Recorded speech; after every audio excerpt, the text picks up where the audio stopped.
आपलं स्वागत आहे स्टेप अप अकॅडमी कंबाईन गट ब आणि गट क पूर्व परीक्षा 2024 अंतिम वेद 15 दिवस 15 टेस्ट बॅच नंबर 1 आणि या व्हिडिओमध्ये आपण घेणार संपूर्ण अंकगणित व बुद्धिमत्तेचा विश्लेषण म्हणजे या टेस्ट नंबर 2 मध्ये पडलेले 20 प्रश्न याचा आपण अनालिसिस करणार आहोत. चला वेळ न दवडता आपण लगेच सुरुवात करूया. चला पहिला प्रश्न काय होता की एका साखळीमध्ये 50 दुवे होते. प्रत्येक दुव्याचे वजन मागील दुव्यापेक्षा 2 ग्राम. दुवा म्हणजे काय? ह्या लिंक म्हणजे असं समजा एक चेन आहे, अशी चेन आहे, 50 लिंक्स आहेत, 50 लिंक्स आहेत. तर प्रत्येक दुव्याचे वजन मागील दुव्यापेक्षा 2 ग्रामने जास्त आहे. म्हणजे समजा याचं काहीतरी वजन असेल तर ह्याचं 2 ग्रामने जास्त, परत ह्याचं 2 ग्रामने जास्त, याचं 2 ग्रामने जास्त असं. पहिल्या दुव्याचे वजन 10 ग्राम असेल तर एकूण वजन किती? पहिल्या दुव्याचे वजन 10 ग्राम आहे तर एकूण दुव्याचे वजन किती? हे आहे अरिथमेटिक प्रोग्रेशन. अरिथमेटिक प्रोग्रेशनचा एक फॉर्म्युला आहे, तो आपण पाठ केला तर खूपच चांगलं राहील. n भागिले 2 कंसामध्ये 2a अधिक कंसात n वजा 1 d. यातलं n काय आहे? n म्हणजे टोटल नंबर ऑफ लिंक्स किती आहेत? तर आपल्या इथं दिल्या बघा साखळीत 50 दुवा आहेत म्हणजे टोटल 50 लिंक्स आहेत असं गृहीत धरू आपण. a म्हणजे काय? सुरुवातीचं वजन. सुरुवातीचं वजन किती होतं मित्रांनो? 10 ग्रॅम. ओके. आणि हे n म्हणजे परत तेच लिंक्स आणि d म्हणजे काय होतं? d म्हणजे असतो कॉमन डिफरन्स. कॉमन डिफरन्स म्हणजे प्रत्येक दुव्याचं वजन आणि त्याच्या पुढच्या दुव्याचं वजन याच्यामध्ये डिफरन्स किती आणि तो डिफरन्स कायम असणार आहे. त्या डिफरन्स म्हणजे किती आहे मित्रांनो? ह्या 2 ग्रॅमने जास्त आहे म्हणजे याचं d जो आहे तो कॉमन डिफरन्स आहे 2 ग्रॅम आहे. चला सगळ्या किमती ठेवा. 50 भागिले 2 कंसामध्ये 2 गुणिले a किती आहे आपला? 10 अधिक n किती आहे? परत एकदा 50 वजा 1 आणि d किती आहे? 2. सगळ्या किमती ठेवल्या, मी काही सुद्धा केलं नाही, फक्त हा फॉर्म्युला तुम्हाला पाठ पाहिजे. 50 च्या निमपट मित्रांनो 25, 10 दुनी 20 अधिक 50 वजा 1 49, 49 गुणिले 2 मित्रांनो इथे 98. मग काय करायचं? 25 हे 98 आणि हे 20 118. या दोघांचा गुणाकार करू आपण. 118 गुणिले 25, 25 8 किती झाले? 200. 20 हात चाला 25 आणि हे झालं 45. 25 4 29. 2950 उत्तर आहे ऑप्शन क्रमांक 2. 2950. समजलं? हे असं एक करू शकतो आपण आणि एक दुसऱ्या पद्धतीने करू शकतो. दुसरी पद्धत काय की पहिला दुवा जो आहे तो किती ग्रॅमचा आहे मित्रांनो? पहिला दुवा दिलाय का? पहिल्या दुव्याचे वजन 10 ग्रॅम दिले. आता मला माहित आहे की 50 लिंक आहेत, मग 50वा जो दुवा आहे त्याचं वजन काढू आपण. कसं काढणार? हे 10 ग्रॅम पहिला आहे, हे 10 ग्रॅम सोडलं, किती दुवे उरले, किती लिंक्स उरल्या? 49. आणि प्रत्येक दुव्यामध्ये 2 ग्रॅम पेक्षा जास्त आहे म्हणजे पुढचा. मग 2 ग्रॅम म्हणजे 49 गुणिले 2 हे जर केलं तर मला 50व्या लिंक म्हणजे 50व्या दुव्याचे वजन मिळतं. किती झालं? 10 परत हे 98 आणि किती झालं? 108. म्हणजे ह्याचं वजन आहे 108 ग्रॅम. आता काय करायचं? आपण याची सरासरी घ्यायची. 10 ग्रॅम आणि 108 ग्रॅम हे सगळे जे लिंक आहेत का त्यांची सरासरी घ्यायची. मग सरासरी करताना आपण काय करतो? या केसमध्ये सरासरी करताना पहिल्या लिंकचं वजन किती आहे? 10 ग्रॅम. शेवटच्या लिंकचं वजन आहे 108 ग्रॅम भागिले 2. किती येते? हे 118 होईल भागिले 2. बे 5 10 आणि 92 18. हे बरोबर 2 5 10 92 18 म्हणजे 59 हे सरासरी आली. पण आपले लिंक किती आहेत मित्रांनो? आपले लिंक आहेत 50. सरासरी म्हणजे काय झालं? हे जे सगळ्यांचं आपण वजन जे केलं होतं का ते सगळ्यांमध्ये वाटून टाकलं, 50 लिंक मध्ये वाटून टाकलं. पण एक जर आपल्याला असं ऍव्हरेज सरासरी मिळाली एका लिंकची, तुम्ही तर म्हणाल 10 ग्रॅम आणि 108 ग्रॅम आहे. नाही, आपण सरासरी घेतोय. सरासरी म्हणजे काय असतं? सरासरी म्हणजे ज्याच्याकडे जास्त आहे त्याच्याकडे उचलायचं आणि कमी ज्याच्याकडे आहे त्याच्याकडे देऊन टाकायचं. म्हणजे आपलं जर एक लिंक 59 सरासरी आली तर प्रत्येक म्हणजे टोटल 50 लिंक असेल त्याचा गुणाकार करूया. 50 ने गुणल्यापेक्षा 5 ने गुणू. 5 9 45 हात चाला 4 5 5 25 4 29 आणि हे 0 आहे तसं 2950. परत एकदा तेच उत्तर आलेलं आहे. समजलं? दोन्ही पद्धतीने करू शकता. तुम्हाला जे आवडेल तसं हे लॉजिकली ह्याने करू शकता किंवा एक्झॅक्ट फॉर्म्युला अरिथमेटिक प्रोग्रेशनचा त्याने सुद्धा करू शकता. समजलं? जायचं पुढे. चला तर पुढचा प्रश्न घेऊ आपण. चला सोपा प्रश्न होता. घातांकाचा प्रश्न होता. बघा काय म्हणतंय? जर 2 चा x अधिक y बरोबर होता 128 आणि 2 चा x वजा y वा घात म्हणजे होता 8. आता 128 म्हणजे 2 चा कितवा मित्रांनो? बघा 2 चा घन येतो किती येते? 8. 2 चा चौथा येणार 16. 2 चा पाचवा येणार 32. 2 चा सहावा येणार किती? 64 आणि 2 चा सातवा येणार 128. म्हणजे ह्याला मी 2चा 7वा लिहू का, आणि ह्या 8ला 2चा 3रा लिहितो. काही सुद्धा चेंज केलं नाही, जे आहे ते लिहिलेलं फक्त. जेव्हा पाया समान असतो आणि मध्ये बरोबरचं चिन्ह म्हणजे समानतेचं चिन्ह असतो, तेव्हा घातांक हे काय असतात, समान असतात. घातांक काय असतात, समान असतात. हा नियम जर वापरला तर मित्रांनो काय येतं, x अधिक y बरोबर इथं 7 येईल. ह्या दोघांची समान करायची, आणि इथं सुद्धा पाया समान आहे, बरोबर चिन्ह मध्ये आहे, इथं सुद्धा तुम्ही x वजा y बरोबर 3 घेऊ शकता. 2 समीकरण मिळाले, काय करणार, 2 समीकरण मिळाले, ठीक आहे, इथपर्यंत ठीक आहे. मला विचारलंय x चा वर्ग वजा y चा वर्ग. x चा वर्ग वजा y चा वर्ग काय असतो, पहिल्या कंसामध्ये बेरीज, दुसऱ्या कंसामध्ये वजाबाकी, असा विस्तार असतो, बरोबर. a square minus b square a plus b अधिक a प्लस बी, दुसऱ्या कंसात a वजा बी. त्याचप्रमाणे x स्क्वेअर वजा y स्क्वेअर बरोबर x अधिक y, x अधिक y, x वजा y, दोघांचा गुणाकार. चला x अधिक y काढले मी, 7 आहे. x y वजा काढले 3 आहे. 7 3 किती झालं, 21. उत्तर आलं आपलं 21. समजतंय. असं जर समजत नसेल तुम्हाला तर काय करायचं, x अधिक y बरोबर 7 हे एक समीकरण आहे, x वजा y 3 समीकरण आहे, दोघांची बेरीज करतो, x अधिक y बरोबर 7 इथंच लिहितो. दोघांची बेरीज करताना y y कॅन्सल होईल, कारण की एक अधिक आहे, एक धन आहे, एक ऋण आहे. x अधिक x किती झालं, 2x झालं, 7 आणि 3 झालं 10, x बरोबर झालं 10 वजा 5, 10 भागिले 5, सॉरी 10 भागिले 2, बे 5 10, x बरोबर आलं 5. जर x बरोबर 5 आला तर y बरोबर किती असणार आहे, कुठल्याही समीकरणामध्ये किंमत ठेवा. x बरोबर इथं 5 ठेवलं तर इथं y किती पाहिजे, बेरीज 7 येईल, y आलं 2. पटतंय का. आता x 5 आले, y 2 आले, x वर्ग किती झाला, x चा वर्ग झाला 5 चा वर्ग, y चा वर्ग किती झाला, हे 2 चा वर्ग, 5 चा वर्ग 25, 2 चा वर्ग 4, हे सुद्धा 21 येते. असं करा किंवा असं करा, कसंही ओके. आपलं उत्तर आलेलं आहे 21. दोन पद्धतीने करा. जर x ची y ची किंमत काढली तर यात ठेवून टाका, किंवा पहिल्यांदा पुढे बघा, काढायची गरज उरत नाही. 2 समीकरण ऑलरेडी आपल्याला भेटलेले आहेत, ते फक्त याच्यात पुटअप करायचे आणि गुणाकार करून टाकायचं. सिंपल. ओके, जायचं पुढे. चला पुढचा प्रश्न घेऊ. बघा, हा प्रश्न सुद्धा सोपा आहे. हे चेंजेस तुम्ही केले असतील, इथं 55 आहे, 45 नाही. x y z ची सरासरी 55 आहे. सरासरी मग कसं मांडतो आपण, x त्यांची बेरीज करतो, किती संख्या आहेत, 3 संख्या आहेत, भागिले 3, आणि हे 55. म्हणजे काय झालं, x अधिक y अधिक z बरोबर हे 3 पलीकडे जाणार आणि 55 गुणिले 3 येणार. 55 गुणिले 3 किती, 5 त्रिक 15 आणि हे 5 त्रिक 15 म्हणजे 165. लिहू का 165, नको, आपण काय करू, आहे तसंच ठेवूया, म्हणजे आपल्याला भागाकार गुणाकार करायला सोपं जाईल. बघा आता काय म्हणले, x ही संख्या y च्या दुप्पट आहे, म्हणजे x ही संख्या काय झालं, y च्या दुप्पट आहे. y ही संख्या z च्या दीडपट आहे, y ही संख्या z च्या दीडपट. दीडपट म्हणजे 1.5, 1.5 मध्ये 3/2, 3/2 चा भागाकार केला तर आपल्याला 1.5 मिळते. मग आपण काय करू, 3/2 लिहू. ओके, आता हे z आहे तसंच घेऊ, आणि ह्या z y च्या किमतीत कसं होईल बघा, हे की नाही बरोबर चिन्हाच्या पलीकडे आणतोय, मग होतोय 2/3 आणि y, म्हणजे हे लक्षात ठेवा आपण, हे एक मिळाले आणि हे एक मिळालं. हे कसं मिळालंय, हे याच्यावरूनच मिळालेलं आहे. आता काय केलं आपण, हे असं का आणलं, कारण की ह्या सगळ्या किमती आपण एकाच चलामध्ये आणू, हे y च्या चलामध्ये आणू, म्हणजे आपल्याला y काढायला सोपं जाईल.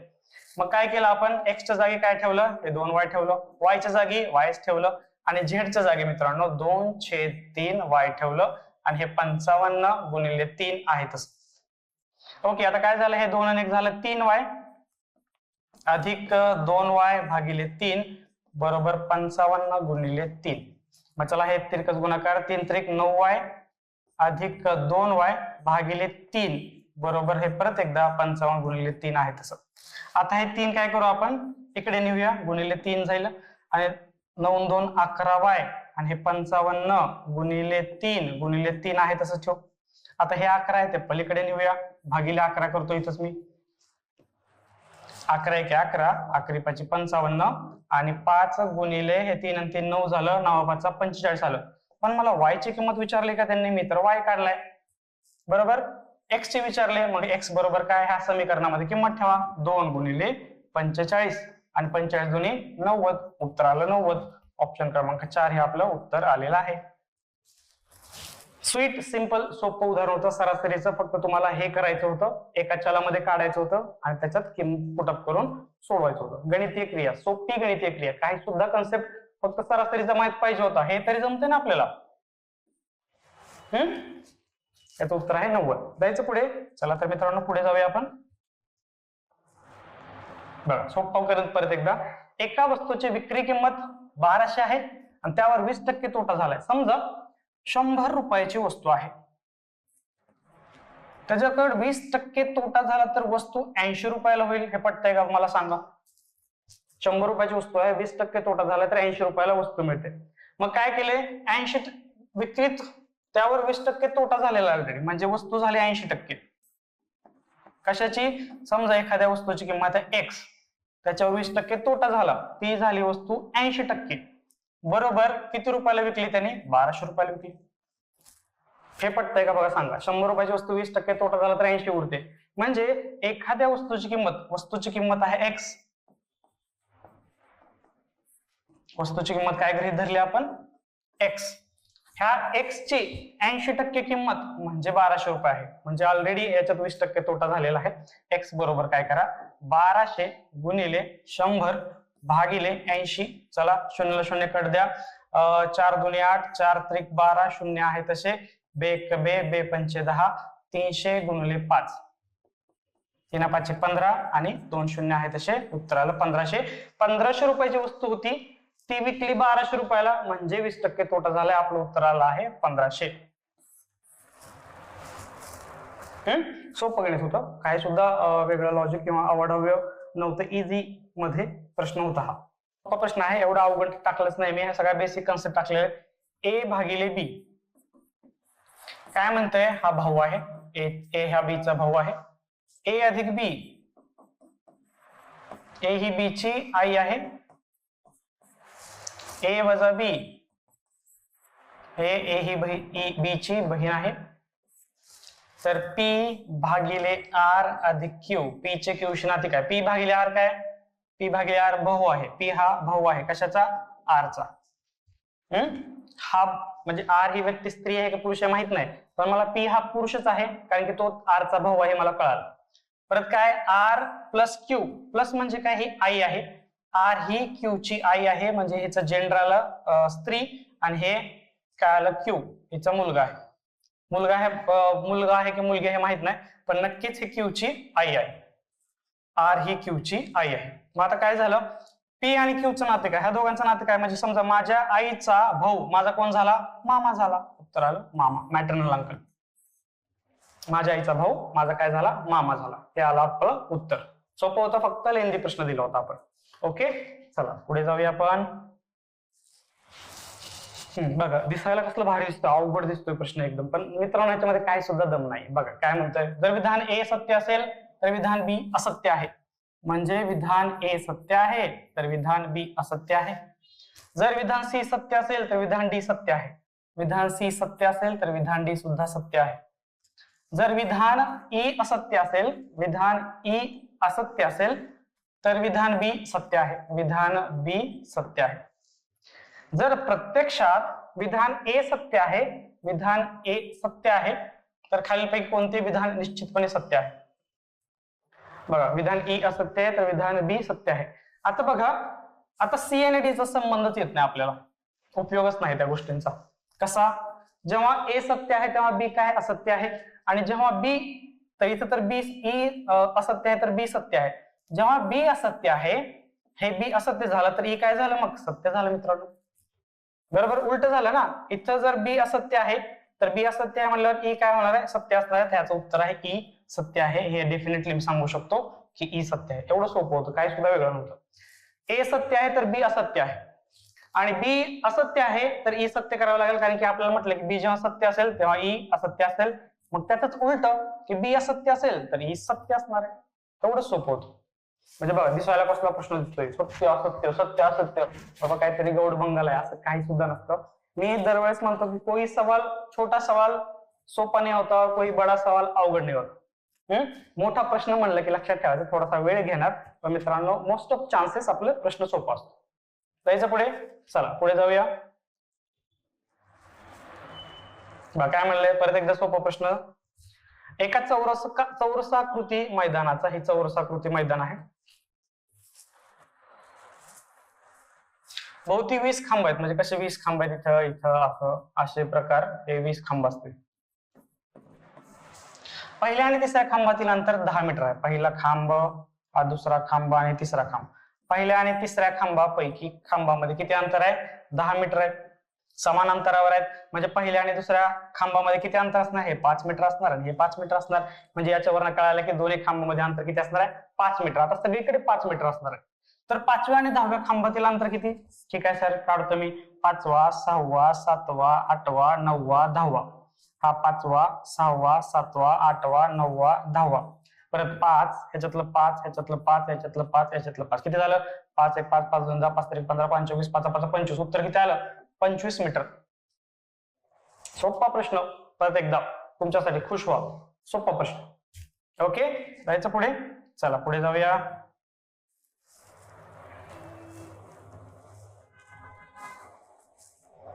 हा प्रश्न थोडासा पुढे जाईल आपला प्रश्न. काय म्हणतंय? एका रांगेत एक्स डावीकडून 12वा आणि वाय उजवीकडून 18वा आहे. म्हणजे काय? समजा ही लाईन आहे. एक्स हा काय करतो? डावीकडून 12वा आहे आणि जो वाय आहे तो उजवीकडून 18वा आहे. मला माहित नाही या रांगेमध्ये किती संख्या आहे म्हणून. त्यांच्यामध्ये रांगेतील एकूण व्यक्तीचे 1/3 व्यक्ती बसले आहेत. तर रांगेत किमान किती व्यक्ती पाहिजेत बघा. ऑप्शन वरून जाऊ. ऑप्शन सगळ्यात छोटा कोणता आहे? 18 येऊ शकतं का? नाही, कारण ते वाय हा डावीकडून 18वा आहे. 18च्या थोडस वरतीच उत्तर असणार आहे. समजा 21 उत्तर आहे आपलं असं गृहीत धरू. बघा, मग आता 21 टॅली करायचं ना आपल्याला. 21 टॅली करायचं म्हणजे काय करू? समजा आता बघा, सोप्पं मांडतो मी. काय करतो? सोप्पं सांगतो. 1 2 3 4 5 6 7 8 9 10 11 12 13 14 15 16 17 18 19 20 आणि 21. लिहू का? आकडे 1 2 3 4 5 6 7 8 9 10 11 12 13 14 15 16 17 18 19 20 21. आता काय झालं? एक्स हा 12व्या स्थानी आहे. इकडून 12वा लिहिले मी एक्स, आणि वाय हा डावीकडून 18व्या स्थानी, म्हणजे उजवीकडून 18वा. डावीकडून 12वा, वाय उजवीकडून 18वा. म्हणजे हा 1 2 3 4 5 6 7 8 9 10 11 12 13 14 15 16 17 18. म्हणजे इथं आला वाय. दोघांमध्ये किती संख्या आहेत? किती लोक आहेत? 1 2 3 4 5 6 7. दोघांमध्ये आहेत 7 व्यक्ती. टोटल व्यक्ती घेतलेत 21. म्हणजे 21 जर टोटल व्यक्ती असतील तर त्यांच्यामध्ये रांगेतील किती व्यक्ती पाहिजे? 1/3. 21 ला 3 ने भाग द्या. 3 7 21. यस, 7 व्यक्ती आहेत. बरोबर दोघांच्या मध्ये 7 व्यक्ती आहेत. जर 21 व्यक्ती घेतल्या तर म्हणजे आपलं उत्तर आहे 21. ऑप्शन वर आपण गेलो की हे लक्षात घ्या की एक्स हा डावीकडून 12व्या स्थानी घेतला, उजवीकडून वाय जो आहे तो 18वा घेतला. त्या दोघांच्या मध्ये संख्या मोजल्या 7. टोटल किती होते? 21. 21च्या 1/3 7 आहेत का? हो, यस आहेत. म्हणून आपलं उत्तर आहे 21. समजलं? फक्त मांडणी करायची होती आणि ट्रायल अँड एरर करायचं होतं आपल्याला. ओव्हरलॅपिंग केस करावी लागते आपल्याला, पण याच्यापेक्षा सोपं आपल्याला हे आहे. मांडणी करू आणि उत्तर सोडून टाकू. ओके, 18 तर येत नाही, लक्षात ठेवायचं, कारण की हे 18 आहे ना, डावीकडून 18वा. चला पुढे जाऊ. सॉरी, उजवीकडून 18वा. बघा, मिक्सचर अँड एलिगेशनचा आहे. मिक्सचरचा प्रश्न दिलेला होता. काय म्हणले की धातू जो आहे की नाही, ए हा पाण्यापेक्षा 19 पट जड आहे. 19 पट जड आहे. वॉटर म्हणले वॉटरची डेन्सिटी, पाण्याची घनता आपण डब्ल्यू ठेवली, म्हणून हे ए धातू ची हा पाण्यापेक्षा 19 पट जड आहे. धातू ब पाण्यापेक्षा 9 पट जड आहे. धातू ब हा पाण्यापेक्षा 9 पट जड आहे.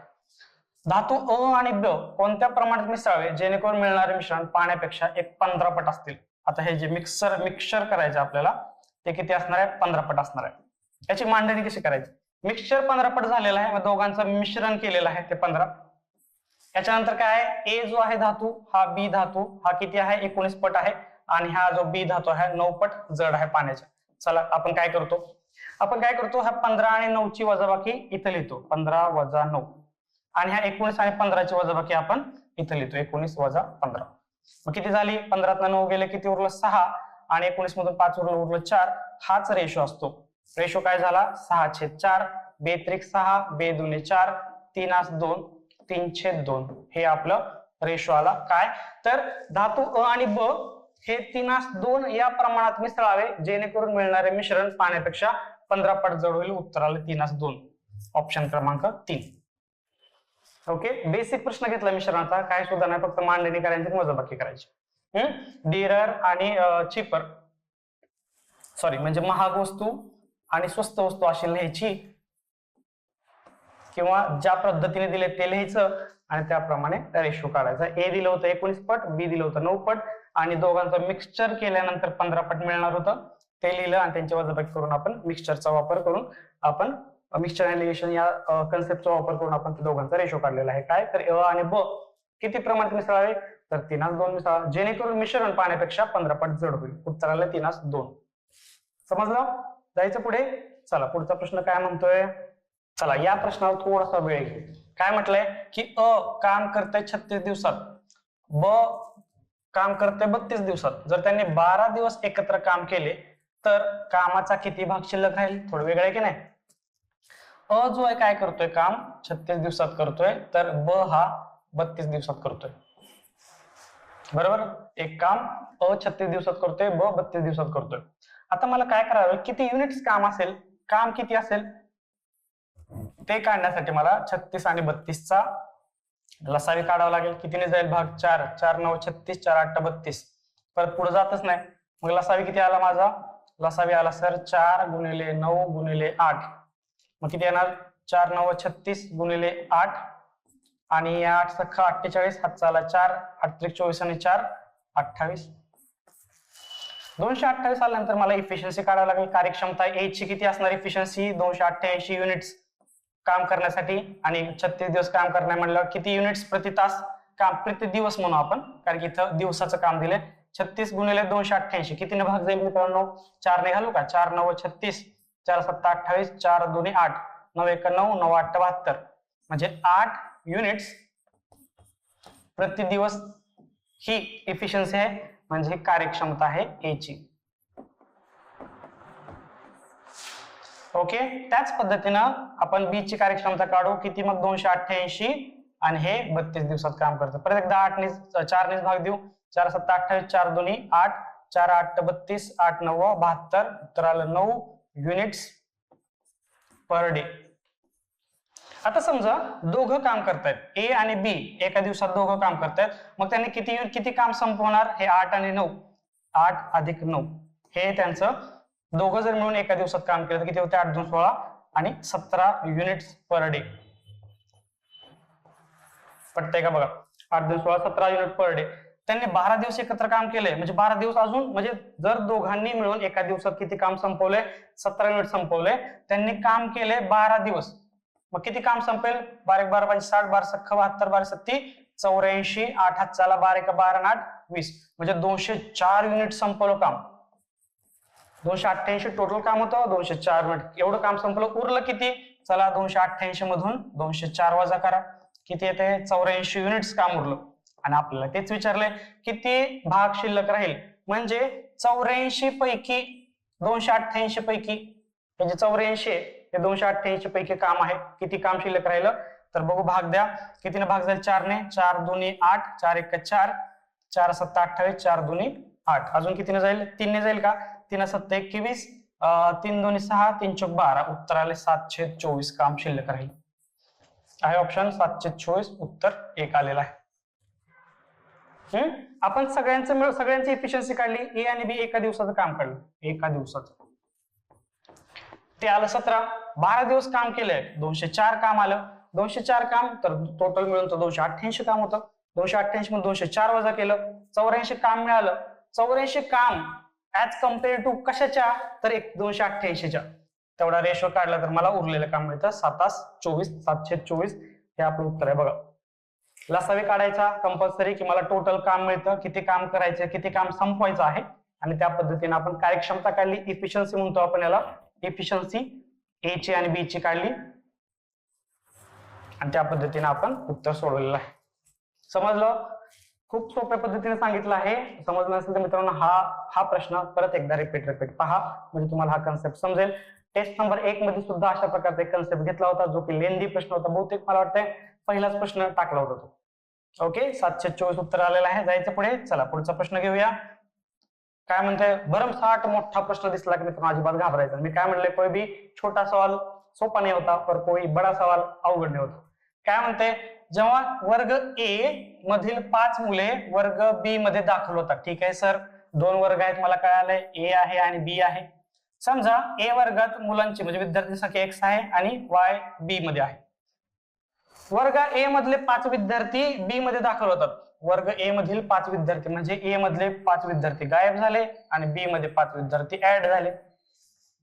तेव्हा वर्गातील मुलांची संख्या समान असते, म्हणजे x वजा 5 बरोबर y अधिक 5 हे एक समीकरण मला मिळालेलं आहे. नंतर पुढे वाचू, वर्ग बी मधील 25 मुले ए मध्ये दाखल झाली. तर ए मधील पहिल्यांदा वर्ग बी मधील विद्यार्थी हे 25 विद्यार्थी गायब झाले, ते काय झालं ह्याच्यात ऍड झाले. वर्ग बी मधील 25 विद्यार्थी कमी झाले की नाही, जेव्हा ते वर्ग ए मध्ये दाखल झाले आणि वर्ग ए मधील विद्यार्थ्यांची संख्या 25 ने वाढली, तर ए मधील मुलांची संख्या बी मधील मुलांच्या संख्येच्या दुप्पट होते, म्हणजे समीकरण तयार झालं हे दुप्पट झाले. 25 विद्यार्थी ए वर्गात आले तरी पण त्यांचं बरोबरी करायचा प्रयत्न केला तर ए मधील वर्गातील विद्यार्थ्यांची संख्या हे बी मधील वर्गातील विद्यार्थ्यांच्या संख्याच्या दुप्पट असणार आहे. झालं, मिळालं. आता मला फक्त गुणोत्तर काढायचं ए मधील मुलांच्या वर्गातील ए मधील मुलांच्या संख्येची बी मधील मुलांच्या संख्येशी असलेले गुणोत्तर म्हणजे x भागिले y काढायचं मला. ठीक आहे सर, चला करूया. हे पहिलं सोडून घेऊ अगोदर. काय येते, x वजा 5 बरोबर y अधिक 5. काय झालं, x वजा 5 हे 5 वजा आहे, पलीकडे गेले की अधिक होईल. 5 अधिक 5 x वजा y बरोबर 10 आलं. हे एक समीकरण मिळालं. दुसरं काय, आता हे सोडू सर. काय म्हणते, x अधिक 25 2 ने आतमध्ये भाग द्या, प्रत्येक पदाला 2 ने y ने आणि 25 ने. 2y वजा 25 दोन्ही 50. चला x y इकडे आणू, चल एका बाजूला आणू, अंक दुसऱ्या बाजूला नेऊ. हे वजा 25 झालं 50 आणि हे वजा 25 झालं आणि हे वजा 50 वजा 75 झालं. हे एक समीकरण मला मिळालं. 2 समीकरणांची आपण बेरीज करू. x वजा y बरोबर 10 आणि x वजा 2y बरोबर वजा 75. वजाबाकी केल्यानंतर चिन्ह बदलतं, ह्या ऋणाचं धन होईल, ह्या ऋणाचं धन होईल. चला काय येते, x कट होईल, वजा 2y अधिक 2y मधनं वजा y गेलं, y उरलं आणि 75 आणि 10 हे 85 झालं. y 85 असेल तर मित्रांनो याच्यामध्ये ठेवा किंमत कशात, x वजा y बरोबर 10. जर y 85 असेल तर x किती झालं, x वजा 85 बरोबर 10, x बरोबर झालं 85 अधिक 10 हे झालं x बरोबर 95. विचारलं काय, रेशो. मग चला रेशो काय आपला, x छेद y म्हणजे 95 भागिले 85. 5 ने भाग द्या, 5 1 5, 5 9 45, 5 1 5, 5 7 35, उत्तर आलं 19/17 आहे का ऑप्शन मध्ये, ऑप्शन क्रमांक 2 बघा, 19/17 उत्तर आलेलं आहे. ओके, 2 समीकरण तयार केले. फक्त हे मी लिहितो, प्रत्येक स्टेप लिहितो का, तर तुम्हाला समजण्यासाठी. हे पटपट करू शकतो, एक दोन स्टेप मध्ये तर उत्तर येतात पटापटा. काढले की तिथं तू कट मारायचा, हे उत्तर इथंच येतं, y बरोबर 85. हे सगळं स्टेप बाय स्टेप दाखवतोय. याचा अर्थ आहे की तुम्हाला म्हणजे आपल्या टेस्ट सिरीज मधल्या प्रत्येक विद्यार्थ्याला हे सगळं समजलं पाहिजे. हा उद्देश आहे आपला. चला पुढचा प्रश्न घेऊया आपण, हे समजलं असेल बघ. एका व्यवसायात 3 भागीदारांनी नफा 8 तास 7 तास 5 या प्रमाणात वाटून घेतला. त्याने त्यांचे भांडवल अनुक्रमे 7 महिने 8 महिने आणि 14 महिन्यासाठी गुंतवले. त्यांच्या भांडवलाचे गुणोत्तर किती. 3 भागीदार आहेत, समजा A B C. याचा एक फॉर्म्युला असतो, म्हणजे काय असतो, नफा बरोबर भांडवल गुणिले मुदत.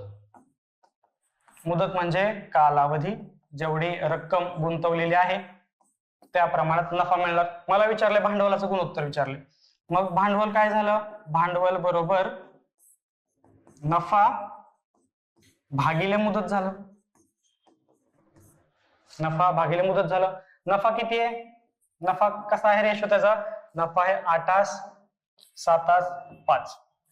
मुदत किती आहे, जे भांडवल आपण गुंतवलेले आहे ते किती मुदत आहे, ए ने 7 महिने आणि बी ने 8 महिने आणि सी ने 14 महिने.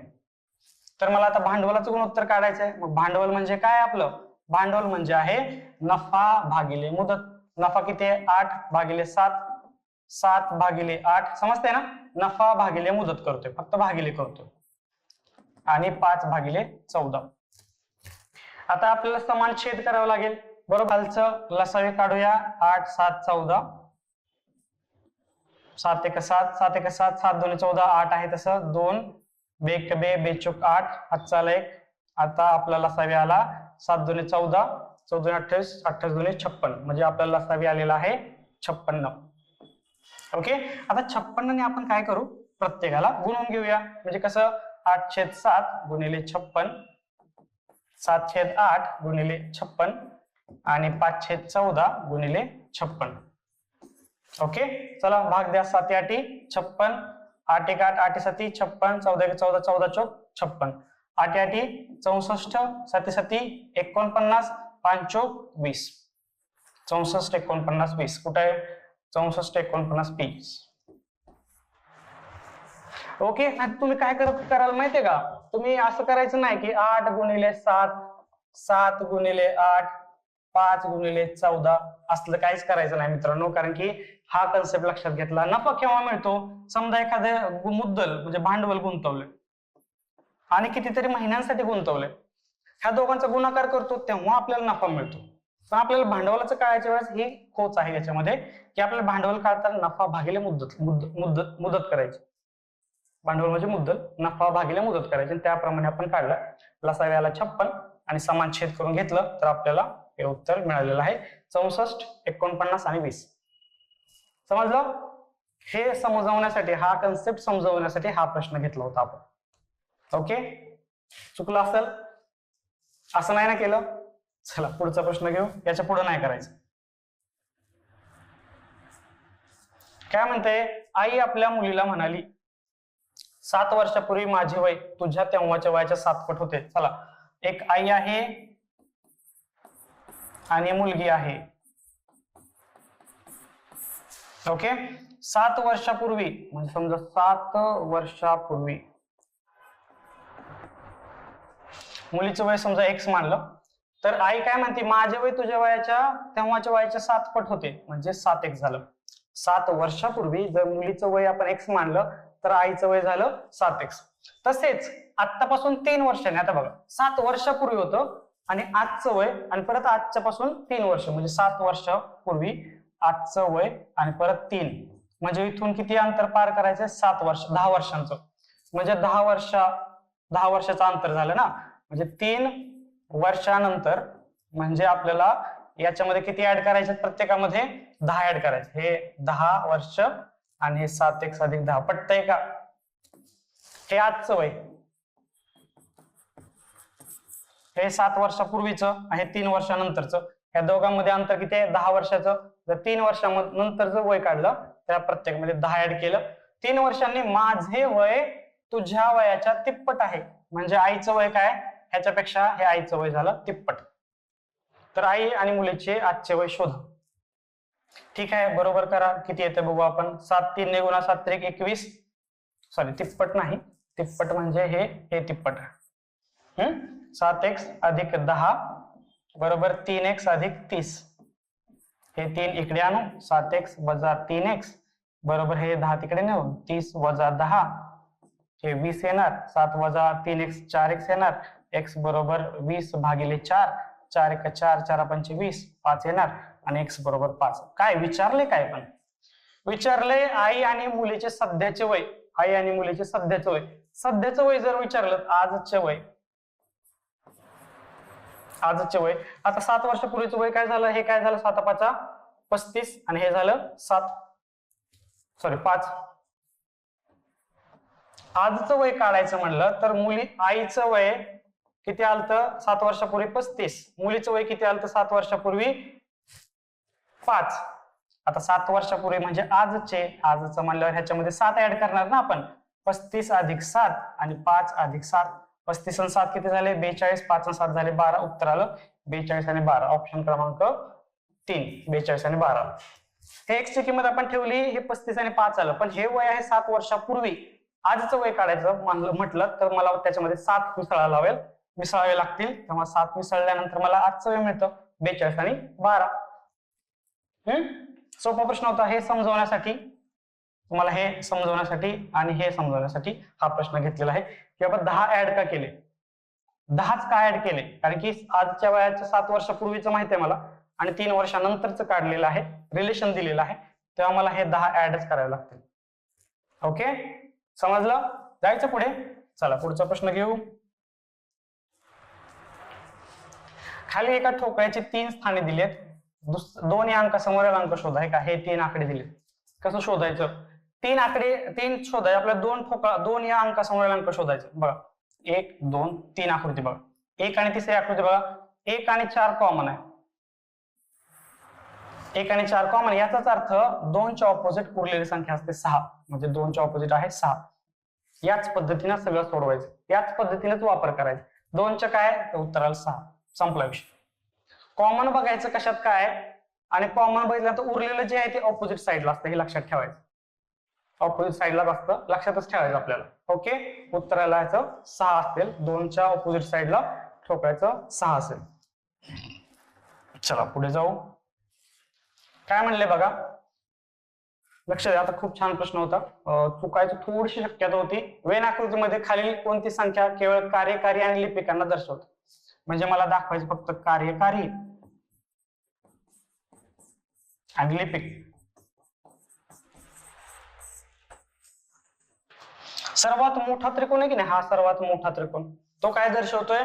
लिपिक. दुसरा सर्वात मोठा त्रिकोण व्यवस्थापक, दुसरा सर्वात मोठा त्रिकोण म्हणजे हा.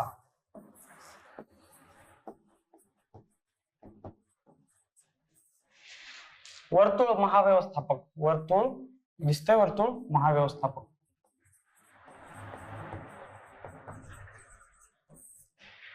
आणि चौरस कार्यकारी, चौरस हे बघा, हे चौरस आहे कार्यकारी. ओके, मला कार्यकारी लिपिक शोधायचे.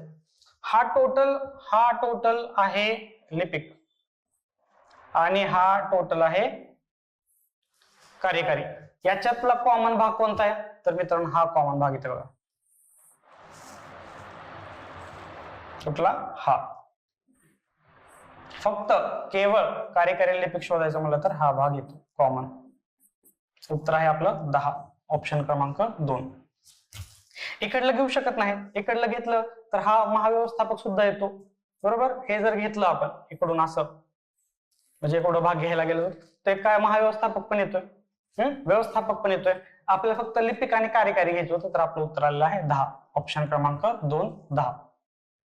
ओके, सोपा प्रश्न आहे, 10 उत्तर आलं. चला पुढचा प्रश्न घेऊ. काय म्हणते, खालील आकृतीत त्रिकोणांची संख्या शोधा. हे तर आपल्याला माहित आहे, हे सारखं करतो आपण. काय करतो आपण, किती लाईन सोडल्यात? 1 2 3, म्हणजे करतो आपण n+1 भागिले 2, म्हणजे नाही का फक्त असं असेल समजा. किती भाग झाले? 1 2 3, म्हणजे काय करतो, ह्यांची बेरीज करतो, 3 + 2 + 1. याचाच अर्थ काय असतो? क्रमवार नैसर्गिक संख्यांची बेरीज, म्हणजेच n+1 भागिले 2. किती आहे शेवटचा अंक? 3 गुणिले 3 + 1 4 भागिले 2, बे 2 4 6. परंतु हे जे आडव्या लाईन्स आहेत त्याने किती भाग पडलेत? 1 2 3, 1 2 3, ह्या 3 संख्येने गुणायचं. 18 हे उत्तर आलेलं आहे, ऑप्शन क्रमांक 4. जेव्हा ह्या आडव्या लाईन्स असतात तेव्हा त्याचे किती भाग पडतात त्रिकोणाचे? तर हा 1 2 3, त्या 3 ने गुणायचं. जसं आपण ह्या फॉर्म्युलाचा वापर करायचो, त्या फॉर्म्युल्याने हे उत्तर काढलं होतं, त्याला 3 ने गुणायचं. 1 2 3 किती भाग पडतात, या दोघांचा गुणाकार म्हणजे आपलं उत्तर. तर 18 त्रिकोण होतात. आता ते बघत बसा तुम्ही, किती त्रिकोण 18 कशा प्रकारे होतात. ओके, समजलं? हा प्रश्न म्हणजे हे पाठ करायचं आपल्याला, हे आलेला आहे, प्रश्न येतो दरवेळेस. कधी कधी ते बोर झाले आयोग तर असले प्रश्न टाकता आपलं. मग आपण काय करतो, त्यांना अपेक्षित असतं की आपण मोजत बसू. 1 झाला सर, अजून कुठं होतं, 1 2 झाला, 3 झाला, 4 झाला, ह्यात वेळ घालवतो. तर आपल्याला हे जर माहित असेल की अशा पद्धतीने काढू शकतो, तर आपलं एक विदिन सेकंड्स मध्ये आपल्याला उत्तर मिळतं. ओके, चला पुढचा प्रश्न घेऊ. बस, विशिष्ट भाषेत सन शाईन ब्राईटली हे बा लो सूल असे लिहितात. हाऊस आर ब्राईटली लिट हे काडो उला आरी बा असे लिहितात. Light comes from sun light comes from sun हे डोपी खूप लो नरो असं लिहितात आणि सन आणि ब्राईटली ह्यासाठी काढायचं. आता बघा पहिल्यांदा ब्राईटली साठी शोधू आपण. ब्राईटली कुठं आहे? इथे एक आहे आणि इथे एक आहे, म्हणजे पहिल्या आणि दुसऱ्या वाक्यात ब्राईटली आहे. त्यांना काय म्हणतात? बा लो सुल आणि कुडो उला आरी बा. म्हणजे याच्यात कॉमन काय? बा कॉमन आहे, म्हणजे आपण सांगू शकतो की सर ब्राईटली साठी बा घ्या. आता सन शोधा. सन कुठे कुठे आहे? सन बघा इथे एक आहे आणि इथे आहे. बा तर गेला आता ह्यातला. मग आता सन साठी काय कॉमन आहे? डोपी खूप लो नरो आणि ह्याच्यात लो सुल उरले. हे लो दिसते की नाही? हे आहे सन साठी, म्हणजे उत्तर आहे लो आणि बा. सन साठी लो, ब्राईटली साठी बा, लो बा हे उत्तर आलेलं आहे. ब्राईटली आणि सन यासाठी कोणते सांकेतिक शब्द लिहिले असतील तर आपण हे सोप्या पद्धतीने काढलं. पहिलं आणि दुसरं कम्पेअर केलं, पहिलं आणि तिसरं कम्पेअर केलं, आपलं उत्तर आलेलं आहे. चला पुढे. हे मला काढावं लागेल, लिहावं लागेल आपल्याला. लिहूया आपण.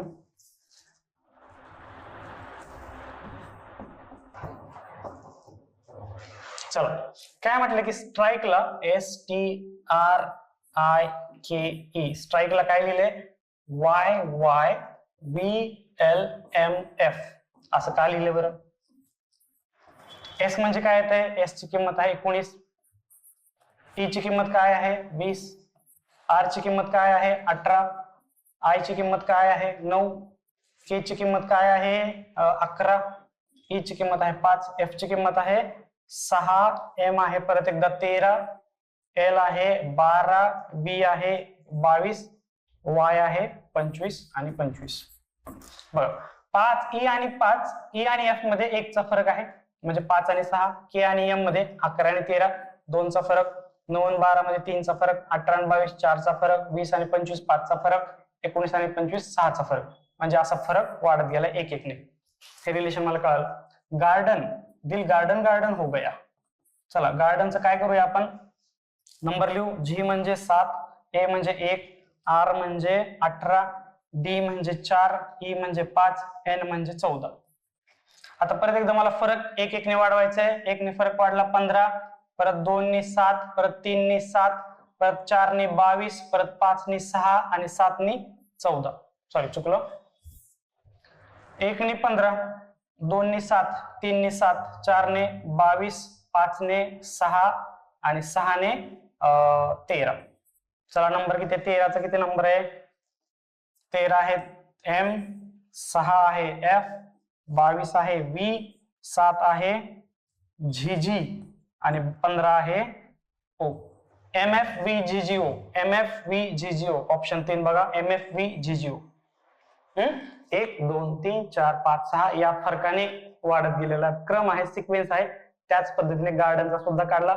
MFVGGO 1 2 3 4 5 बघा ना, हे प्लस 1 2 3 4 5 आणि 6 वाढवले. ओके समजलं? अशा पद्धतीने सिक्वेन्स होता. अशा पद्धतीने लॉजिक तुम्ही लावला असाल तर मित्रांनो उत्तर बरोबर आलेलं आहे. चला शेवटचा प्रश्न काय म्हणतोय? शेवटचा प्रश्न आहे खालीलपैकी कोणती आकृती झाड, सागवान आणि सॅलमेंडर? झाड, सागवान, सॅलमेंडर म्हणजे कसं असणार आहे? हे सागवानचं झाड असणार आहे आणि त्याच्यामध्ये हे पूर्ण झाड असणार आहे आणि हे सेपरेट सॅलमेंडर. ओके हे वनस्पती आणि हे प्राणी वेगळे असणार आहे. हे आपलं उत्तर असणार आहे बघा ऑप्शन मध्ये. ओके आय होप हे सगळे प्रश्न आपण घेतलेले आहेत. आपण टेस्ट नंबर 2 मध्ये 20 प्रश्न पडले होते मॅथ्स आणि रिझनिंगचे.